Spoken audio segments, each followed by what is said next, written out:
Hello viewers, in this video I'll show you how to fix something went wrong. Tap to retry YouTube problem. If you see something went wrong, tap to retry on YouTube. It usually means there is a temporary problem with the app's internet connection or device setting. Let's see the solution. Step 1. Open your phone setting. Search Wi-Fi. You make sure your Wi-Fi or mobile data connection is properly connected. Step 2. Long press or long tap in YouTube application. Go to Apps Info. Click on Storage. Again click on Clear Data. Tap on Clear Cache Data. Step 3.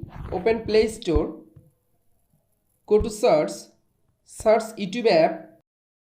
Update your YouTube application latest version. Step 4. Restart your device and again open it. Step 5. Again open your YouTube application. You can follow all of the steps to fix something went wrong. Tap to retry problem on YouTube application. If this video helpful for you, please subscribe our channel and like this video.